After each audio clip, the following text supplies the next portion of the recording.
අයිබෝවන් සුබෝදෑසනක් කඳුරට ගුවන්විදුලිය සමඟ ධර්ම Voices for Animals සංවිධානය ඔබ වෙත ගෙන එන දුනු මඩලාව ගුවන්විදුලි වැඩසටහන. හඬක් නැති සතුන් වෙනුවෙන් හඬක් වන්නට ධර්ම Voices for Animals සංවිධානය ගන්නා උත්සාහයට තවත් ශක්තියක් වෙමින් කඳුරට ගුවන්විදුලිය හැම සිකුරාදාම පෙරවරු 9:30 ආරම්භ වන අඩහෝරාව දුනු මඩලාව වෙනුවෙන් වෙන් කරන්නේ. අපි පසුගිය සතිය ඔබට ඉතාම සුබදායක පණිවිඩයක් මතක් කළා. වසර ගණනක් පැරණි සත්ව සුබසාධන පනත සංශෝධන සහිතව ඉදිරිපත් කරනවා විශාල කාර්යභාරයක් එක්ක. මේ වෙනුවෙන් මේ සම්මත කරගන්නට විශාල පරිශ්‍රමයක් දරනවා ධර්ම Voices for Animals සංවිධානය සහ ඊට අනුග්‍රහය දක්වන සියලු පාර්ශවයන්. ඒ කැබිනට් මණ්ඩලයේ අනුමැතියට පත්වීම ඒ සතුට තවත් වැඩි කරන්නක්. ඒ ජයග්‍රහණයක් සමගින් ඒ සතුටත් එක්ක තමයි අද අපි දුනු මඩලාව වැඩසටහන ඔබත් එක්ක බෙදා හදා ගන්නේ. මේ පිළිබඳව අද තවදුරටත් අපිට කතා කරන්නට පුළුවන් කැබිනට් මණ්ඩලයේ අනුමත වුණු සත්ව සුබසාධන පනත පිළිබඳව එය ඉදිරියේදී සම්මත කර ගැනීම දක්වා සිදු කරන්නා වූ කාර්යභාරය පිළිබඳව අපිට බොහෝ දෑ කතා කරන්නට තියෙනවා. අපි අද ආරාධනා කළා දුනු මඩලාවට ධර්ම Voices for Animals සංවිධානයේ අධ්‍යක්ෂ මණ්ඩල සමාජික වෛද්‍ය චමිත් නානායක්කාර මහත්මයාට. අයිබෝන් සුබෝදෑසනක් වෛද්‍යතුමනි. අයිබෝන් සුබෝදෑසනක් ගීතානි. වෛද්‍යතුමනි ඔබතුමා හඳුන්වා දෙද්දී අපි ධර්ම Voices for Animals සංවිධානයේ අධ්‍යක්ෂ මණ්ඩල සමාජික කියනට අමතරව මෙහා සම්බන්ධයෙන් තවත් කාර්යභාරයන් රාශියක් කරනවා. මා කැමති ඒ ගැනත් ඔබතුමාම සඳහන් කරනවා නම්. දැන් ගීතානි අතරම සතුන් වෙනුවෙන් සෑහෙන වැඩසටහන් ගණනාවක් අපි සම්බන්ධ වෙලා ඉන්නවා මේ වෙනකොට. ඒකේ ප්‍රධාන විදිහට අතරම මේ අපේ මේ වැඩසටහන ඇත්තටම කියන්නේ අපේ සතු සුබසාධන පනත සම්මත කිරීම වෙනුවෙන් අපි දැවැන්ත වැඩසටහනක් කරනවා. ඒ වගේම ගීතානි අපි විශේෂයෙන්ම ලංකාවේ වසර ගණනාවක ඉඳන්ම වැඩසටහනක් කරනවා මේ ජල බීතිකාව තුරන් කිරීම වෙනුවෙන් මානුෂික ක්‍රම විදිහට මේ සත්ව ගහන කළමනාකරණය කිරීමේ වැඩසටහනක් ක්‍රියාත්මක වෙනවා. ඒකට අපි සම්බන්ධයි. ඒක නියම ව්‍යාපෘතියක් වෙනකොට අනුරාධපුර දිස්ත්‍රික්කයේ බැඳිලා සම්බන්ධ වෙලා අපි සිදු කරගෙන යනවා. මේ කොවිඩ් ප්‍රසංකත තත්ත්වය යටතේ වුණත් ඉතින් වැනි වූ වැඩසටහනක තමයි මේ දවස්වල අපි අතරම ඉන්නේ ගීතානි. ඔව් ඒ වගේ සමාජ සුබසාධන කටයුතු රාශියක් කරන අතර වාරේ ඔබතුමා ඇතුළු මේ කණ්ඩායම ටීම් වර්ක් එකක් විදිහට කාලාන්තරයක් තිස්සේ විශාල උත්සාහයක් දරුවා මේ සත්තු සුබසාධන පනත කැබිනට් අනුමැතියට ලබා ගන්නට. ඇත්තටම මොකද්ද මේ සිදුවෙච්ච කාර්යභාරය සහ එහි දැන් තියෙන තත්ත්වය කොහොමද? ඇත්තටම ගීතානි දැන් මේ වෙනකොට කැබිනට් මණ්ඩලයේ අනුමැතිය ලැබිලා ඉදිරි කටයුතු සඳහා එකට සකස් වෙලා තියෙනවා. එතනදී ඇත්තටම ගීතානි මේක අවුරුදු 20ක දැවැන්ත ව්‍යාපෘතියක් ඇත්තටම. ඒක මහා වෙහෙසකර ගමනක්. ඉතින් අතර මේ වෙහෙසකර ගමනට නායකත්වය දුන්නේ අපේ නීතිඥ ලලිනි පෙරේරා මහත්මිය. එතුමිය මං හිතන්නේ එතුමියගේ ජීවිතයේ මේ අවුරුදු 20 මං හිතන්නේ නිදි නොලබා මේ ගැන හිතලා මේ ගැන සැලසුම් කරලා මේ දෙන මැදිහත් වෙලා හැම කෙනාටම කතා කරලා ලොකු දැවැන්ත වැඩක් කරා. ඉතින් මම හිතන්නේ එතුමියගේ නායකත්වයේ යටතේ තමයි අතරම ධම්ම Voices for Animals සංවිධානයත් අතරම අපි පහුගිය කාලවකවානු එකතු වෙලා මේ වැඩසටහනට හයියක් වුණේ. ඉතින් අතරම ගීතානේ මේ ජයග්‍රහණ කිව්වොත් එimhe අපේ මේ පනත මුලින්ම මේ පනතක් තිබුණේ 1907 සම්මත වෙච්ච පනතක් තිබුණේ. ඉතින් මේ පනත ඇතුලේ කිසිම වෙලාවකට මේ සතුන්ට ආරක්ෂාවක් තිබුණේ නැහැ. ඉතින් නව පනතක අවශ්‍යතාවය දැනිලා ඇත්තම 2000 වර්ෂයේදී ආරම්භ කරපු වැඩසටහන තමයි යම් පිළිසනකුණ ජයග්‍රහණයක් මේ වෙනකොට ලැබලා තියෙන්නේ. ඉතින් එතනදී ගීතානි මට කතා කරන්න ඕන කීප දෙනෙක් ඉන්නවා. ඇත්තටම මේ අපිට ස්ටියරින් කමිටි එකක් මේ වෙනුවෙන් වැඩ කරා නීතිඥ ලලිනි පෙරේරා මහත්මියගේ නායකත්වයේ යටතේ. එතනද අයිරංගෙන්ද සිල්වා මහත්මිය, ලොරෙන් බිබිලේ, ශාමිනී රත්නායක මහත්මියන් මේකට ලොකු දායකත්වයක් දැක්වුවා. ඒ වගේම ශ්‍රී ලංකා නීති කොමිෂන් සභාව මෙතනදී කරපු කාර්යභාරය අපි අමතක කරන්න හොඳ නැහැ. ඒගොල්ලෝ තමයි මේකට අවශ්‍ය කරන නීති කෙටිම්පත් කරේ. ඒ කෙටිම්පත් කිරීමේදී ඇත්තටම නීතිඥ සේනක වීරරත්න මහත්මයා ලොකු කාර්යභාරයක් මේකේ කොටසක් ඉටු කරා. ඒ වගේම පස්සම්පත් අමාත්‍යාංශ පැත්තෙන් ගත්තොත් අපි පශු වෛද්‍ය චම්මරි කන්නංගර මහත්මිය එතුමිය මේකට ලොකු දායකත්වයක් දැක්වුවා මේක ඉදිරියට අරන් යන්න.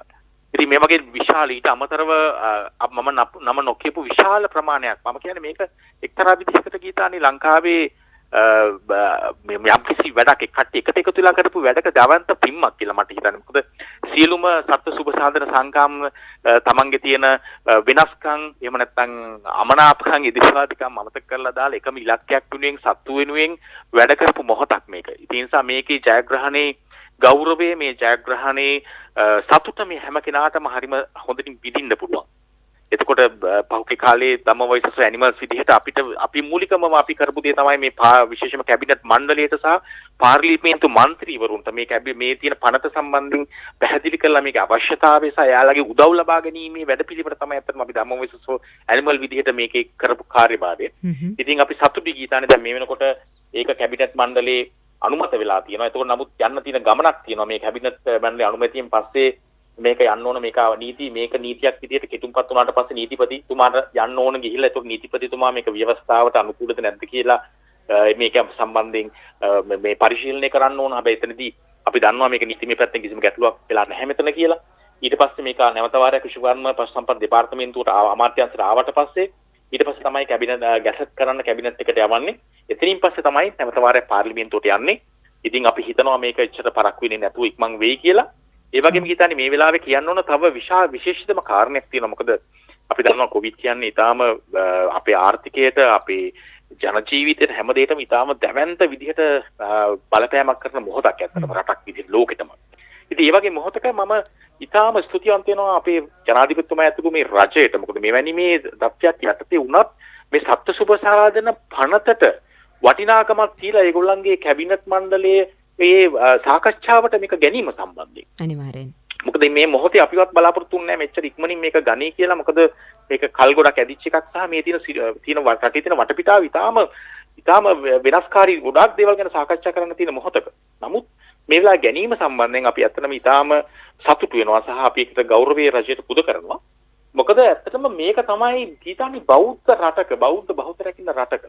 ඒ වගේම ශ්‍රී ලංකේ ජාතිය පෝෂණය වෙච්ච ශ්‍රී ලංකේ ජාතිය ඉන්න රටක අභිමානේ අපි කොච්චරද මොකද මිහිඳු හාමුදුරුවෝ ඇවිල්ලා අපිට පළවෙනි පාඩම කතා කරපු දේවානම්පියතිස්ස රජතුමත් එක්ක මිහිඳු හාමුදුරුවෝ කියනවා මේ ඔබ මේකේ බාරකාරය විතරයි ඔබ අයිතිකාරයා නෙමෙයි කියලා. එතකොට මේ සියලුම සත්තුන්ට එකට මිනිස්සුන්ට වගේම අයිතියක් තියෙන පළවෙනි පාඩම අපේ සංස්කෘතිය ඇතුලේ අපිට ඉගන්වන්නේ අවුරුදු 10 ගානකට කලින්. ඉතින් ඒක ඉදිරියට අරන් යන්න අපි ගාව තියෙන්නේ පනත 1907 න. අපිට මේ සුද්ධ හතර දුන පනතක් නම් තියෙන්නේ ඒක ඇතුලේ මේ කිසිම සතෙකුට ආරක්ෂාවක් නැති බව අපිට පැහැදිලිව පෙවුණා ගීතානේ. සත්තු මහමග වෙඩි තියලා මරනවා. එතකොට මේ හක්කපටස් තියලා මැරෙනවා. ඉතාලම අනුවේදනීය තත්ත්වයන් පහුගිය කාලේ තිබුණේ. ඉතින් එතනින් එහාට ගිහිල්ලා ආණ්ඩුවක් විදිහට මේ වෙලාවේ ගත තීරණයට අපි ඇත්තටම ඒක ආණ්ඩුවට අපි මල් මිටක් දෙන්න ඕනේ. මොකද මේ මොහොතේ ගත තීන්දුවට මේක තමයි අපේ රටේ අභිමානය. අපි බලාපොරොත්තු වෙනවා පාර්ලිමේන්තුව ඇතුලේ ඒකච්ඡන්දයෙන් මේ පනත සම්මත වෙයි කියලා ගිතා. ඔව් වෛද්‍ය චමිත් නානායකර මහත්මයා ඇත්තටම අපි මේ කොවිඩ් ගැන කතා කරද්දී අපේ මනුෂ්‍ය ජීවිතවලට මේන් සිදුවන්නා වූ තර්ජනය එය වළක්වා ගන්නටයි මේ රජයක් වශයෙන් සහ සියලු පාර්ශ්වයන් ඒකාබද්ධ වෙලා කටයුතු කරන්නේ. මනුෂ්‍ය ජීවිත ආරක්ෂා කරගන්නට ඒ විදිහට කටයුතු කරන අතර වාරේ සතුන්ගේ ජීවිත ආරක්ෂා කරගන්නට මේ සත්ව සුබ සාධන පනත සම්මත කර ගැනීම දක්වා මේ වැඩපිළිවෙල ක්‍රියාත්මක වන්නේ. එය දැනට අනුමත වෙලා තියෙනවා. නමුත් සම්මත වීම කියන්නේ ඊට වඩා වෙනස් දෙයක්. මොකද මේ අනුමත වීම සහ එය සම්මත වෙලා ක්‍රියාවට නැංවීම අතරේ තියෙන වෙනස ඔබතුමා දකින්නේ කොහොමද? නැගිටින දැනට කැබිනට් මණ්ඩලයේ අනුමැතිය ලැබලා තියෙන කැබිනට් මණ්ඩලයේ අනුමැතිය තිබුණාට පනතක් සංශෝධනය වෙලා අලුත් පනතක් එන්න ඒකට පාර්ලිමේන්තුවේ බහුතර ඡන්දයෙන් සම්මත වෙන්න ඕනේ. එතකොට දැන් ගීතාන ඊළඟට තියෙන්නේ මෙන්න මේ මං කිව්වා වගේම මේ තියෙන නීතිමය කටයුතු ටික ඉවරුනාට පස්සේ මේක පාර්ලිමේන්තුව ඇතුලේ අතුලට පනත විදිහට අරන් ඇවිල්ලා ඡන්දයකට විවාදයක් කරලා ඡන්දයක් තියලා සම්මත වෙන්න අවශ්‍යයි. ඔව්. ඒතර ඊළඟට තියෙන අරමුණ තමයි ඊළඟ තියෙන මොහොත තමයි මෙන්න මේ පාර්ලිමේන්තුවේ සම්මත වීම. ඉතින් ඒතර පාර්ලිමේන්තුවේ පුස්තකයේ න්‍යාය පත්‍රයේ පුස්තකයට දැමුණාට පස්සේ ඊට පස්සේ ඒක ඉක්මනට විශේෂයක් කළා බලාපොරොත්තු වෙනවා ඒක මුල් කරලා කාරණයක් විදිහට ගනී කියලා. ඊට පස්සේ පාර්ලිමේන්තුවේ මේකට සම්මත විය යුතුයි. ඊටාන කියන්නේ ධම්ම වොයිසස් අපි විදිහට පහුගිය කාලය ඇතුළත අපි පාර්ලිමේන්තු මන්ත්‍රීවරුන් අපිට මුණ ගැහිය හැකි පාර්ලිමේන්තු මන්ත්‍රීවරු 142 දෙනෙක් ගාවට අපි ගියා. ඊළඟ අපි වුන් දෙක සාකච්ඡා කරා. මේකේ වටිනාකම ගැන ඕගොල්ලන් එවුන්ට පැහැදිලි කරා. උන් බහුතරයක් බොහොම කැමැත්තෙන් අපේ වැඩසටහනට එකඟ වුණා. ඒගොල්ලෝ අපිට ඒගොල්ලන්ගේ වොයිස් කට් අපිට දුන්නා. අපේ YouTube වල තියෙනවා. ඒගොල්ලෝ කිව්වා ඒගොල්ලෝ උදව් කරනවා. ඒගොල්ලෝ කැමතියි. ඒගොල්ලෝ සතුට ආදරේ. ඉතින් ඊටාම සතුටුදායක තොරතුරක් අනයි කියන්නේ පාර්ලිමේන්තුවට ආවට පස්සේ සම්මත වීම පිළිබඳව අපිට ඇත්තටම මේ වෙනකොට ගැටලුවක් නැහැ. ඔව් ඒ අනිවාර්යෙන් සිදු වෙන කාර්යයක්. ඔව් සිදු වෙනවා. ඉතින් ඊටන් අපිට අවශ්‍යතාවය තියෙන්නේ මේ මම කියන්නේ මේක හැම කෙනාගේම. මොකද මේක අපි දන්න ආණ්ඩු මාරු වෙනවා, මිනිස්සු මාරු වෙනවා, ඇමතිලා මාරු වෙනවා. ඉතින් අපිට ඕන මේක පුළුවන් නම් මේ මොකද සතුන් මිනිසුන්ට වගේම සතුන්ට ජීවත් වෙන්න අයිතියක් තියෙනවා මේ මහ පොළොව මත කියන එක හැම മന്ത്രിවරයෙක්ම හිතලා අපිට හැම മന്ത്രിවරුන්ගේම සහයෝගය ගන්න පුළුවන් නම් හැම කෙනෙක්ම මේකට ඒකච්ඡන්දයෙන් අත උස්සලා සම්මත කරනවා නම් ඒක තමයි මම හිතන්නේ අපේ ජයග්‍රහණය කියලා. ඒ වගේම ගිතා අපි බලාපොරොත්තු වෙනවා අපි ජනතාවගෙන් ඉල්ලන්නේ මේක තමයි අපිට ඊළඟ ලෝද පිම්ම. ඕගොල්ලෝ සම්බන්ධ පාන්තිමල්ලු മന്ത്രിවරු ඉන්නවා. ඕගොල්ලෝ සම්බන්ධ ඇමතිවරු ඉන්නවා. ඕගොල්ලන්ගේ ඥාති යාළුවෝ ඕගොල්ලෝ වැඩ කරපු අය. ඉතින් ඒ හැම කෙනාටම ඉන්නවා නම් ඕගොල්ලන්ට සම්බන්ධ පාර්ලිමේන්තු මන්ත්‍රී කෙනෙක් ඇමති කෙනෙක් මේ අයට කියන්න පාර්ලිමේන්තුවේදී මේ පනතට උදව් කරන්න කියලා. මේකට සහයෝගය දෙන්න කියලා. ඔව් මේ කවුරුන් වෙනුවෙන් හෝ නොවේ මේ සතුන් වෙනුවෙන් අපි ආදරය කරන අපේ පරිසරයේ ජීවත් වන සතුන්ගේ ජීවිත ආරක්ෂා කරගන්නට ඔබ දක්වන්නා වූ දායකත්වයක්. වෛද්‍යතුමනි අපි කතා කරමු දැන් මේ අලුත් සත්ව සුබසාධන පනත සහ ඒ කලින් 1907 පටන් ක්‍රියාත්මක වෙච්ච පනත අතර වෙනස. දැන් අලුත් සත්ව සුබසාධන පනතෙන් මොන වගේ කාරණාද වඩාත් ඉස්මතු කරලා තියෙන්නේ? එයින් කොහොමද සතුන්ට සැත සැලසෙන්නේ? අතරම ගිතානේ අපි ගත්තොත් එහෙම දැන් පරණ පනත ඇතුලේ ගෘහස්ත සතුන්ට විතරයි ආරක්ෂාවක් තියෙන්නේ. දැන් ඇත්තටම දැන් අලුත් පනතේ මේ තියෙන සියලුම පණ ඇති ජීවීන්ගේ ජීවිත සම්බන්ධයෙන් ආරක්ෂාවක් මේකදී හම්බ වෙනවා. වන සතුන් ඒ වගේම අපි සර්කස් හරි එහෙම නැත්නම් වෙනත් කටයුතු වලට යොදා ගන්න සතුන් ඇතුළු සියලුම සතුන් සඳහාගේ ජීවිත වෙනුවෙන් ආරක්ෂාවක් ගන්නවා.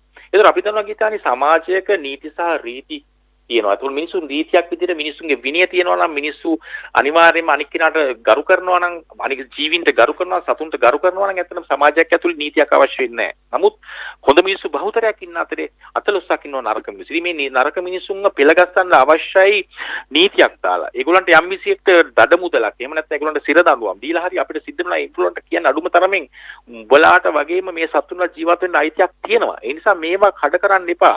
මේව උල්ලංඝනය කරන්න එපා, හිංසා කරන්න එපා. දඬුවම් කරන්නම නෙමෙයි මෙන්න මෙහෙම දඬුවමකුත් තියෙනවා. ඒ නිසා ඒ සතුන්ගේ ජීවිතවල වටිනාකම ඇති කරන්න තමයි මේක ඇත්තටම මේ පනත සකස් කරලා තියෙන්නේ. එතනදී අපි ඇත්තටම රුපියල් 25000 සිට ලක්ෂ 2කටත් වැඩි ප්‍රමාණයක් දක්වා දඩ මුදල්, ඒ වගේම විවිධ නම් කරලා තියෙනවා කොයි ඒවාද මේ වැරදි කියලා. ඊට පස්සේ සිර දඬුවම අවුරුදු 2කට සහ ඊට වැඩි ප්‍රමාණයක සිර දඬුවම් වගේ විශාල උල්ලංඝනය කිරීම මොනවද කියලා අර්ථ දක්වලා තියෙනවා වගේම ඒ වගේ මේවට තියෙන දඩුවමුත් ඊටාම වැඩි කරලා තියෙනවා. මොකද 1907 පනත ගීතානේ තියෙන්නේ මොකක් හරි සත්ත්ව හිංසනයක් කළොත් රුපියල් 100ක් පමණ දඩයක් ගහලා තියෙන්නේ. එතකොට ඒක නිකන් මැත්තටම කිව්වොත් එහෙම අද කාලෙත් එක්ක හරිම විහිළුවක් ඇත්තටම. වෛද්‍යතුමනි අපි මේ කතා කරමින් සිටින අද දුනු මණ්ඩලා වැඩසටහනින් ධර්ම වොයිසස් ෆෝ ඇනිමල්ස් සංවිධානය ගෙනෙන දුනු මණ්ඩලාව සමග අපිත් එක්ක එකතු වෙලා ඉන්නේ වෛද්‍ය චමිත නානායක්කාර මහත්මයා. අපි කැමති කතා කරන්නට වෛද්‍යතුමනි දැන් මේ සතුන්ට සිදුවන හිංසා නැත්නම් ඔවුන්ගේ ජීවිතවලට ඇතිවන්නා වූ තර්ජන අපි හිතාමතාම සතුන් ඉලක්ක කරගෙන ඔවුන් මරණයටපත් කිරීම හෝ හිංසා පමුණුවා ලීමම නොවේ. වෙනත් වක්‍රාකාර මාර්ගයන්ගෙන් සතුන්ගේ ජීවිතවලට මිනිස් ක්‍රියාකාරකම් හේතු කරගෙන විනාශයන් සිදු වෙනවා. ඊට කදිම ආසන්න උදාහරණයක් තමයි පසුගිය එක්ස්ප්‍රස් පෙල් නෞකාවේ අනතුරත් සමග කැස්බෑවුන් අතුරු විශාල මුහුදු ජීවීන් සංඛ්‍යාවක් මේ ජීවිතෙන් සමු ගැනීම. දැන් මේ වගේ තත්ත්වයන් වළක්වන්නට නැත්නම් වක්‍රාකාරයෙන් සිදුවන බලපෑම් අවම කරන්නට සහ එතෙන්දී සාධාරණයක් කරන්නට මේ සතු සුබ සාධන පනතෙන් කිසියම් සහනයක් සැලසෙනවද?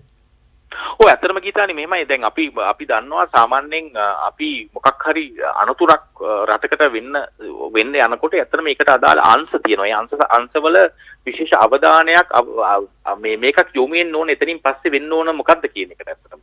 ඉතින් ඒ නිසා ඒ වගේ දේවල් සම්බන්ධයෙන් වුණත් මොකද සමහර වෙලාවට ගීතානේ ඇත්තටම අනතුරක් වුණාට පස්සේ ඒ අනතුරෙන් පස්සේ වෙන විනාශය ගැන සමහරලාට අපි දඩ මුදලක් හරි දඬුවමක් නියම කරත් ඒක සමහරට අපිට ඒක අනතුරෙන් වෙච්ච ඩැමේජ් එක අපිට රිකවර් කරන්න බෑ ගීතානේ. නමුත් යම් විදිහකට අපි දන්නවා නම් මේක ශක්තිමත් කියලා. අපි එතකොට අපි දෙපාරක් හිතනවා මෙවැනි දෙයක් වෙන්න කලින් දෙපාරක් හිතනවා මොකද්ද වෙන්නේ අපි කළ යුතුයි කියලා. දැන්ට කිසිම වෙලාවක ආරක්ෂාවක් නැතිව තත්ත්වයක් යටතේ ඇත්තටම නිදහසේ Tamanta විසි පරිදි මේ සමාජයට ප්‍රශ්නයක් වුණත් පරිසරයට ප්‍රශ්නයක් වුණත් මිනිස්සු කටයුතු කරනවා. ඒක වළක්වා ගැනීම තමයි වැදගත් වෙන්නේ. මෙවැනි නීතිමය පද්ධතියක් අපේ රට තුලින් අපේ රට ශක්තිමත් වෙනවා කියලා දැනගත්තට පස්සේ ඒවට අදාළව ඒ අවශ්‍ය කාර්යභාරයන් සිද්ධ වෙනකොට ඒක සිද්ධ වෙනකොට ඒ ආධාර පාර්ශවයක් දන්නවා මෙන්න මෙතන මෙහෙම දෙයක් වුණොත් මෙහෙම වෙන්න පුළුවන්. ඒකින්ද අපිට මේක මෙතන මීට වැඩිය වෙනස් විදිහට අපිට උත්තර මේකට හොයන්න ඕනේ කියලා ඒගොල්ලන්ට දැනෙන්න නීති පද්ධතිය ශක්තිමත් වෙන්න ඕනේ. එතකොට තමයි අතන මේගොල්ලෝ ඊට එහා ගිහිල්ලා එම නිදහසේ ඕන දෙයක් වුණත් කමන්නේ ප්‍රශ්නයක් නෑ අපිට බේරෙන්න පුළුවන් කියන මානසිකත්වයට එහා ගිහිල්ලා මෙහෙම අනතුරක් අපි අතින් යම් කිසි දෙයක් සිද්ධ වුණොත් අපි අතින් මේ වැරද්දක් වුණොත් මේකට අපිට මේකෙන් ගැලවෙන්න හම්බෙන්නේ අපිට බේරෙන්න හම්බෙන්නේ නෑ. ඒ හින්දා අපි මේක පරිස්සම් වෙන්න ඕනේ. මේක නොකළ යුතුයි කියන තැනට බලපෑමක් කරන්න නැත්නම් මේ පනත හරහා අපිට පුළුවන් හිතා.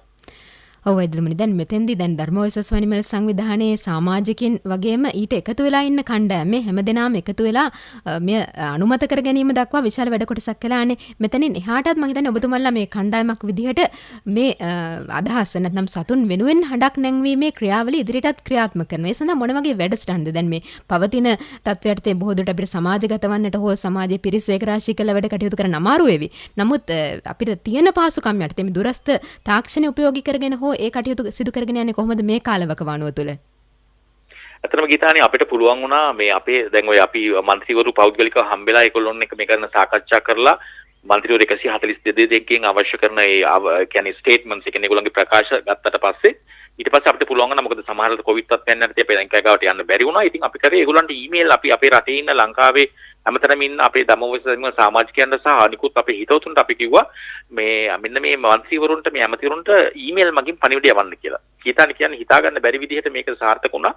ඊමේල් 14240 ගාන ප්‍රමාණයක් අපිට පුළුවන් වුණා මේ මන්ත්‍රීවරුන්ට යවන්න පාර්ලිමේන්තු මන්ත්‍රීවරු 225 වෙන විවිධ දිස්ත්‍රික්කවලින්. එතනදී අපිට ලැබුණු ප්‍රතිඵලය තමයි බහුතරයක්. මම හිතන්නේ 57 දෙනෙක් විතර අපිට නැවත වාරයක් පිළිතුරු එමින් කිව්වා ඒගොල්ලෝ අනිවාර්යෙන් මේකට උදව් කරනවා මේ අනිවාර්යෙන් කරනවා කියන එක අපිට පණිවිඩය හම්බුණා. ඉතින් අපි ඉදිරියේදී බලාපොරොත්තු වෙන්නේ දැන් මේක විදිහට සිද්ධ වෙයි කියලා. ඒක තමයි අපි පළවෙනි ඉලක්කය. කෙසේ හෝ පාර්ලිමේන්තුව ඇතුලේ ඒකත් ඡන්දයෙන් මේක සම්මත කිරීම සඳහා මේ മന്ത്രിවරුන් එක්ක සාකච්ඡාවක් කරලා ඒගොල්ලන් මේකේ සහ ඒගොල්ලොත් එක්ක මේ සම්බන්ධයෙන් සාකච්ඡාවකට එන්න සහ දැනුවත් කිරීම සහ ඒගොල්ලන්ට මේක සම්බන්ධයෙන් තීන්දුවක් ගන්න අවශ්‍ය කරන මේ බලපෑම කියන්නේ ඒ කියන සාකච්ඡාව හදන එක තමයි අපි ඇත්තටම පළවෙනි අදහස වෙන්නේ. ඉතින් ඒකට මම හිතන්නේ අපි විතරක් නෙමෙයි ලංකාවේ ඉන්න සියලුම සත්ත්ව සුපදාන සංගම් සියලු ජනතාව සතුට ආදරන හැම කෙනෙක්ම මේකට උදව් වෙයි එකතු වෙයි කියලා අපි බලාපොරොත්තු වෙනවා. ඊළඟට අපි ඇත්තටම මේ බලනවා ඇත්තටම ගීතානි අපිට තියෙන ඊළඟ ප්‍රශ්නේ තමයි කොහොමද දැන් අපි දන්නවා හිතන්න දැන් අනුරාධපුර දිස්ත්‍රික්කයේ සිද්ධියක් වුණා. ඒක එක්තරා පුද්ගලයෙක් එයාගේ තියෙන මේ රයිෆල් එකකින් එයා වෙඩි තියලා මේ බල්ලෝ කිහිප දෙනෙක්ම මරලා දැම්මා. එක්කෙනෙකුට තුවාල වෙලා බේරුණා. ඉතින් මේ සිද්ධියේදී මේ සම්බන්ධයෙන් අනුරාධපුර දිස්ත්‍රික්කයේ සත්ත්ව සුබදාන සංගමයක් මැදිහත් වෙලා ඒගොල්ලෝ මේ සම්බන්ධයෙන් පැමිණිලි කළා පොලිසියට. පැමිණිලි කළා දැන් ඒක නඩු ක්‍රියාත්මක මාර්ගය යනවා. ඔව් අපි අධිකරණයේ විභාග වන කාරණා අපි සාකච්ඡා නොකරමු වෛද්‍යතුමනි. දැන් අපේ සමාජයේ දැන් මෙවැනි පනතක් ක්‍රියාත්මක වූවත් අපේ සමාජයේ ආකල්පමේ වෙනසක් අවශ්‍යයි මෙතෙන්දී. අපි නීතියට බය කටයුතු කරනවාම නෙවෙයි. අපි මේ සතුන් කෙරෙහි කරුණාව තියෙනවා නම් ආදරය තියෙනවා නම් අපිට පුළුවන් සතුන්ට හිංසා වන අවස්ථා වළක්වන්නට. අපි අතින් තවත් සතෙකුට සිදුවන හිංසාවන් වළක්වන්නට. මොකද්ද සමාජයට මේ අවස්ථාවේදී කළ හැක්කේ? සතුන් කෙරෙහි කරුණාව උපදවාගෙන කොහොමද කටයුතු කළ යුතු වන්නේ? ගීතානි ඇත්තටම මෙහෙමයි මෙතනදී අවශ්‍ය වෙන්නේ මම ගීතාන්ට මම සිද්ධ කරේ දැන් ඒ වගේ අවස්ථාවක අපිට ඕන වෙනවා අවශ්‍ය වෙනවා මේ නීතිමය කටයුත්තකට යන්න. නීතිමය කටයුත්තට මම මේ උදාහරණයක් විදිහට ඔබට ගත්තේ අනුරාධපුර සිද්ධිය. ඒතකොට මම එතනින් ගන්න එතකොට අවශ්‍ය වෙනවා දැන් මොකක් හරි සිද්ධියක් වුණාට පස්සේ අපිට අවශ්‍ය වෙනවා ගිහිල්ලා පොලිසියට මේ සම්බන්ධයෙන් පැමිණිල්ලක් කරන්න. ඊළඟට අපිට අවශ්‍ය වෙනවා නීතිඥ මහත්මයෙක් හොයාගෙන මේකට අවශ්‍ය කරන නඩුවක් ගොනු කරන්න. මේ වගේ මේකට මේ යම්කිසි සිද්ධියක් වුණාම ඒක දැන් අපි ගාව නීති තියෙනවා අපිට දැන් ඉස්සරහට පාර්ලිමේන්තුවේ සම්මත වුණාට අපිට ගාව පනතක් තියෙනවා. ඒතර මේ පනත කොහොමද අපි ක්‍රියාත්මක කරන්නේ? මේ පනතේ තියෙන දේවල් අරගෙන අපි කොහොමද මේ තියෙන ක්‍රියාදාමයට මේ තියෙන සිද්ධියට විරුද්ධ වෙන්නේ? මේකට කොහොමද අපි යන්නේ කියන එකට අපි ඇත්තටම ධම්ම වොයිසස් ඇනිමල්ස් වලින් වැඩසටහන් සකස් කරලා තියෙනවා.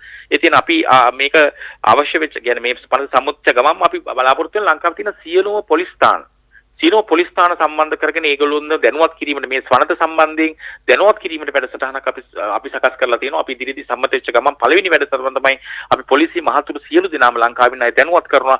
මෙන්න මෙවැනි පනතක් තියෙනවා. මෙන්න මේ යටතේ මෙන්න මේ තියෙන මේ පනත යටතේ ඔබට මෙන්න මේ සිද්ධි සම්බන්ධයෙන් මෙන්න මේ විදිහට අත්අඩංගුවට ගන්න පුළුවන් කියලා අපි ඒ මහතුරුන්ව දැනුවත් කිරීමේ වැඩසටහනක්. දෙවෙනිට බලාපොරොත්තු වෙනවා දැන් කවුරු හරි කෙනෙකුට අවශ්‍ය නම් ඊතර දන්නවා ගීතනි දන්නවා අපිට නීතිය ගැන ගොඩක් අය දන්නේ නැහැ අපේ ජනතාව. කොහොමද මෙතන යමක් සිද්ධ වුණාම මේ නීතිය ක්‍රියාත්මක කරන්න කොහොමද මේකට අවශ්‍ය නීති ප්‍රතිපාදන මොනවද කියලා ජනතාව දැනුවත් කරනවා වගේම ගීතනි අපි ඊළඟ අදහස තමයි මෙන්න මේ නීතිඥවරු සම්බන්ධ කරගත්ත යම් කිසි ව්‍යුහයක් හදනවා ලංකාවේ හැම දිස්ත්‍රික්කයක්ම ආවරණය වෙන විදිහට මේ සතුන්ට ආදරය කරන සතුන්ගේ සුබසාදරය වෙනුවෙන් මැදිහත් වෙන්න කැමති ඒ වෙනුවෙන් අපි උසාවි පෙනී හිටින්න කැමති නීතිඥ මහතුරු එකතු කර යම් කිසි මණ්ඩලයක් හදන්න අපි යම් කිසි උත්සාහයක් ගන්නවා ඊළඟට යම් කිසි දැන් හිතන්න අනුරාධපුර දිස්ත්‍රික්කයේ කක්ක සිද්ධියක් වුණොත් කවුරු හරි කෙනෙක් අපිට අපි උත්සාහ කරනවා ගිතන්නේ අපේ යම් කිසි ස්ථානයක් අපි හදන්න අපේ සෙන්ට් එකක් කෝල් සෙන්ට් එකක්. ඒතර කවුරු හරි අනුරාධපුරේ කෙනෙක් දුරකථන ඇමතුමක් දෙනවා මෙන්න මෙතන අනුරාධපුරේ මෙහෙම සිද්ධියක් වුණා. ඒතර අපි දන්න හිතවත් අපි නීතිඥ මහත්මයාට කරන නීතිඥ මහත්මයා මෙන්න මෙතනයි මෙන්න මෙහෙම සිද්ධියක් වෙලා තියෙනවා මේකට මැදිහත් වෙන්න. අපිට අනුරාධපුර පොලිසියට සම්බන්ධ කරලා පොලිසිය කියනවා මහත්මයා මෙන්න මෙහෙමයි වියක් වෙලා තියෙනවා මේ ගැන මෙන්න මේ පැමිණිල්ලක් කරන්න වෙනවා මේ සම්බන්ධයෙන් මැදිහත් වෙන්න. ඒ වගේ ඊටම ක්‍රමවත් වැඩසටහනක් කරන්න නායකත්වයේ ගන්න ධම්මස මොයිසස් ෆෑනිවස් බලාපොරොත්තු වෙනවා. ඒකට අපි බලාපොරොත්තු වෙන ලංකාවේ තියෙන සියලුම සත්‍ය සුබදාසන සංඝම් අපිට එකතු වෙයි කියලා එක තැනකට ඇවිල්ලා අපි ඔක්කොම එකට එකතු වෙලා මෙන්න මේ ජනතාව දැනුවත් කිරීම, පොලිසිය දැනුවත් කිරීම, නීතිඥ මණ්ඩලයක් මේකට සම්බන්ධ නීතිඥ මණ්ඩලයක් ඇති කිරීම වගේ වැඩසටහන් තමයි අපි මේකෙදී අපි ජනතාවත් එක්ක එකතු වෙලා කරන්න බලාපොරොත්තු වෙන්නේ. මොකද අපි මේ ඔක්කොම එකතු නොවුනොත් ඊටානි මේක අපි කීප දෙනෙකුට තනියෙන් කරන්න පුළුවන් වැඩක් නෙමේ. සමහර විටක නීතියක් තිබුණත් පනතක් තිබුණත් ඒක ක්‍රියාත්මක කිරීම කියන එක ලොකු චැලෙන්ජ් එකක්. පනත සම්මත කිරීමට අපිට අවුරුදු 20ක් ගියා. ඒ වගේම මේක හරියට ක්‍රියාත්මක කරන්න නීතියේ තියෙන රැකවරණයේ ආරක්ෂාව මේ සතුන්ට ගන්න එකත් ඊටාම බාරදූර කාර්යාවක්. අපි ඒ කාර්යය තමයි ඊළඟට බාර ගන්න මේ පනත සම්මන්ත්‍රණය ගමම්ම ඒකට වැඩ සටහනක් සකස් කරමින් තියෙනවා. ඒකට අනික් සත්‍ය සුබදාන සම්මගයක සාකච්ඡා කරමින් තියෙනවා. ඒ අතර මෙතනදිත් අපි නීතිඥ රාලි පෙරණා මහත්මියගේ නායකත්වයෙන් අපි බලාපොරොත්තු වෙන එතුමියත් එක්ක එකතු කරගෙන මේ වැඩසටහන කරන එතුමියත් එක්ක අපි මූලික සාකච්ඡාවක් කරලා තියෙනවා. ඉතින් ඒ නිසා අපේ බලාපොරොත්තු තියෙන්නේ මෙන්න මේ නීති රැකවරණය කොහොමද මේ සතුන්ට ලැබෙන්නේ කියන ඊටාම විධිපත් වැඩපිළිවෙලක් යටතේ ආරක්ෂාව ලබා දෙන්න. ඒ වගේම ඒක පදනම් කරගෙන මේ සතුන්ට වටිනාකමක් ඇවිල්ලා තියෙනවා, සතුන් වෙනුවෙන් නීතියක් තියෙනවා ඒත් කියලා මිනිස්සුන්ගේ අර මම කියන්නේ හැම මිනිහෙකේම හදවතේ ගීතානේ හොඳ කොටසක් තියෙනවා. සමහරවිට හොඳ වැහිලා තියෙනවා. අපිට ඒක පොඩ්ඩක් පිහදාලා අරගෙන මතු කරගන්න පුළුවන් මේ හොඳ. අපි හදවතට තට්ටු කරන්න පුළුවන්. ඒ නිසා අපිට හිතනවා මෙන්න මේක එක්තරා අපිට රැකවරණයක්, මේක අපි එක්තරා රුකුලක් වෙයි මේ විදිහට මිනිස්සුන්ගේ තියෙන හොඳ, මිනිස්සුන්ගේ තියෙන අනුකම්පාව, දයාව, කරුණාව කියන ගුණ මතු කරලා අරගෙන මේ මුළු සමාජයක් විදිහටම එකතු වෙලා මේ සතුත් එක්ක සහයෝගයෙන් මේ පරිසරය ඇතුලේ ලස්සනට ජීවත් වෙන්න අනාගතයේදී පුළුවන් වෙයි කියලා මම බලාපොරොත්තු වෙනවා ගීතා. ඔව් එදිතුමනේ සඳහා අවශ්‍ය කරන මූලික පසුබිම මේ වන විට සකස් වෙලා තියෙන්නේ ධර්ම වොයිසස් ඇනිමල් සංවිධානය. ඒ කණ්ඩායම එකතු වෙලා ගත්ත මේ මහා උත්සාහයේ ප්‍රතිඵලයක් විදිහට තමයි සත්තු සුබ සදන පනත නව සංශෝධන සහිතව අනුමැතියටපත් වෙලා තියෙන්නේ. දැන් මේ වගේ කරුණු කාරණා කරගෙන යද්දී අපිට විවිධාකාර ගැටලු බාධක මතුවෙන්නට පුළුවන් වයිදුතුමනි. දැන් උදාහරණයක් විදිහට අපි විවිධ ප්‍රදේශාශ්‍රිතව ගත්තාම විවිධාකාර ගැටලු වලට මුහුණ පාන පිරිස ඉන්නවා. විශේෂයෙන්ම මේ අලි මිනිස් ගැටුම කතා කළොත් මේ වනාන්තර නැත්නම් ඒ දුෂ්කර පළාත්වල ජීවත් වෙන අය නිරන්තරයෙන්ම තමන්ගේ වගාවන්ට සිදු කරන අලින්ගෙන් සිදුවන හානි වළක්වා ගන්නට ඔවුන්ගේ ජීවිත ආරක්ෂාව සඳහා සිදු කරන්නා වූ යම් කාර්යයන් නිසා අලින්ගේ ජීවිතවලට හානි වෙන අවස්ථා තියෙනවා. ඔවුන් අලින් නිසා මිනිස් ජීවිතවලට හානි වෙනවා ඒත් එක්කම. මේ වගේ ඊටාම සංකීර්ණ ගැටලු අපේ සමාජයේ නැතුව නොවේ. මේ සියල්ලක් සඳහාම පුළුල් වැඩපිළිවෙලක් අවශ්‍යයි. මම හිතන්නේ ඔබතුමන්ලාට මෙතෙන්දි විශේෂ කාර්යභාරයක් තියෙනවා. සතුන් වෙනුවෙන් හඬක් නංවන පිරිසක් විදිහට සතුන්ගේ ජීවිත වගේම මනුෂ්‍ය ජීවිතත් ආරක්ෂා කරගෙන මේ කාර්ය සඳහා කටයුතු කරන්නට. අවසන් මිනිත්තු 5 ගත කරන්න වදිතුමනි. අපි කතා කරමු ගැන.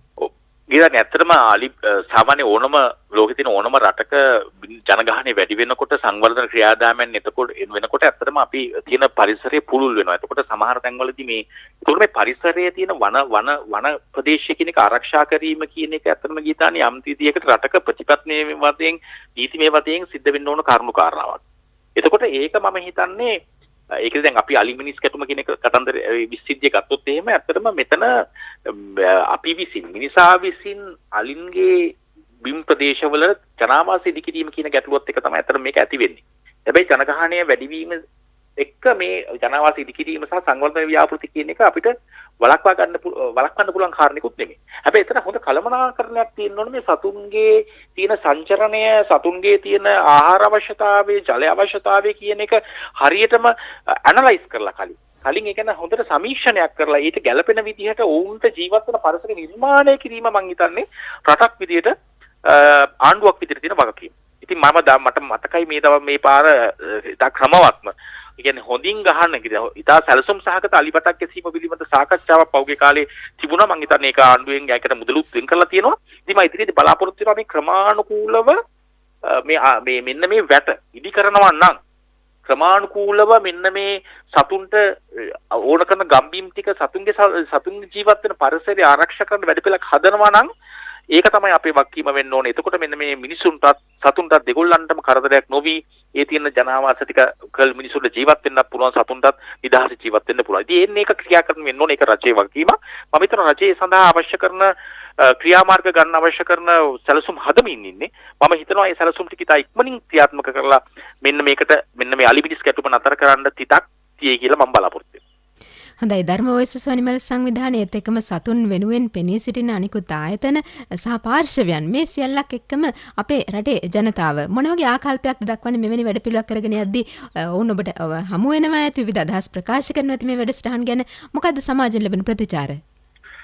ඇත්තටම ගියදානේ ඒක හරිම සතුටුදායකයි. අපේ මිනිස්සු ගොඩක් බහුතරයක් අපිට කතා කරන හැම කෙනාම අපි උනන්දු කරනවා, අපිව ශක්තිමත් කරනවා. ඒගොල්ලන්ගේ සියලු දේවල් අපිට මේ වෙනින් දෙනවා. මම ඇත්තටම අපිට හමු වුණා. මොකද මම ලංකාව පුරා විවිධ වැඩසටහන් සඳහා යන කෙනෙක්. ඉතින් මම දැකින්නේ අපි රටක් විදිහට සතුටු වෙන්න පුළුවන්. අපි ජාතියක් විදිහට සතුටු වෙන්න පුළුවන්. ලංකාවේ ඉන්න බහුතර මිනිස්සු බහුතරයක් කැමති මේ වැඩසටහන් වලට. හැබැයි සමහර වෙලාවට මේ ගැන අනවබෝධයෙන් ඉන්න කෙනෙක් අපිත් එක්ක ආවත් අපිත් එක්ක ප්‍රශ්න කරගෙන අපි යාට පැහැදිලි කරාට පස්සේ මෙන්න මේ තමයි මේ වැඩසටහන කරන්නේ මේකේ අවසාන ඉලක්කය මෙන්න මෙතනයි තියෙන්නේ කියලා ගොඩක් වෙලාවට හැම කෙනෙක්ම සතුටු සිතින් හොඳයි කියලා යනවා මිසක කිසිම කෙනෙක් අපිත් එක්ක ප්‍රශ්න හදාගන්නේ නැහැ. මම හිතන්නේ හැම කෙනෙක්ගේම නොදැනුවත්කම හින්දා යම් විදිහට ප්‍රශ්න තිබුණාට අපි මේ කරන්නා වූ සත්‍ය සුපසාධන වැඩ සම්බන්ධයෙන් පොදුවේ ගත්තාම බහුතරයක් රටේ ජනතාව එකඟයි, කැමති, සතුටුයි, උදව් කරන්න කැමති, ජාතියක් විදිහට සතුටු විය හැකි ඊටාම හොඳ මිනිසුන් ඉන්න රටක් මේක. හොඳයි අපි මේ විදිහේ සුබවාදී ආකල්පයකින් කටයුතු කළොත් අපි බලාපොරොත්තු වන ඉදිරි ජයග්‍රහණයත් අපිට අනිවාර්යෙන් ළඟා කරගත හැකි වේවි. වැඩි කාලයක් නොගොස්ම වෛද්‍යතුමනි ඔබතුමා ඇතුළු මේ කණ්ඩායම මේ සඳහා දරන්නා වූ උත්සාහය පිළිබඳව අපි ඉතාම සතුට පළ කරනවා. ඒත් එක්කම දුනුමඩලා වැඩසටහන ගෙන එන මාධ්‍ය ආයතන විදිහට අපිට ඒ පිළිබඳව සහයෝගය ලබා දෙන්නට සූදානම්. බොහොම ස්තුතිවන්ත වෙනවා ධර්ම වොයිසස් වනිමල් සංවිධානයේ අධ්‍යක්ෂ මණ්ඩල සමාජික වෛද්‍ය චමිත් නානායක්කාර මහත්මයා අද දුනුමඩලාවත් සමගින් සම්බන්ධ වෙලා අපිත් එක්ක මේ වටිනා තොරතුරු බෙදා හදා ගැනීමට එක්වීම පිළිබඳව. වෛද්‍යතුමනි බොහොම ස්තුතියි. ඔව් ගීතානේ අතර බොහොම ස්තුතියි. ඒ වගේම ස්තුතියක් වෙන්න ඕන මේ ඔබතුමියට වගේම ඔබතුමියගේ කාර්ය මණ්ඩලයට කඳුරට සේවයට. මොකද අත්‍තරම මුල ඉඳන්ම අපිට දැන් මම හිතන්නේ වසරකට ආසන්න කාලයක් අපිට මේ සම්බන්ධයෙන් ඉඩක් දුන්නා කතා කරන්න. අපිත් එක්ක ඉතාම සුහදව ජනතාව දැනුවත් කිරීමේ වැඩසටහන ඔබලා සහාය කරන. ඉතින් ඔබ හැම කෙනාටම ස්තුතිය දුන්න කේත ඔබලත් ඇත්තටම මම මුලින් නොකියුවට සත්‍ය සුපසාධන පදනත සම්මත කර ගැනීම කාර්යභාරයේදී කඳුරට සේවය කරපු කාර්යභාරය ඇත්තටම ඉතාම ඉහළින් අගය කළ යුතුයි. ස්තුතියි. හොඳයි වෛද්‍යතුමනි බොහොම ස්තුතියි. අපි හමු වෙමු ලබන සතියේ ධර්ම වොයිසස් ෆෝ ඇනිමල් සංවිධානයත් සමග දුනුමඩලාව වැඩසටහනින්. අද අපි සාකච්ඡා කළේ සත්ත්ව සුබසාධන පනත කැබිනට් මණ්ඩලයේ අනුමැතියට ලක්වීම පිළිබඳව සහ ඉදිරි වැඩපිළිවෙල පිළිබඳව ධර්ම වොයිසස් ඇනිමල් සංවිධානයේ අධ්‍යක්ෂ මණ්ඩල සමාජික වෛද්‍ය චමිත් නානායක්කාර මහතා සමග දුනුමඩලාව නිෂ්පාදනය කරමින් ඉදිරිපත් කළ මම ගීතානි ඒකනායක.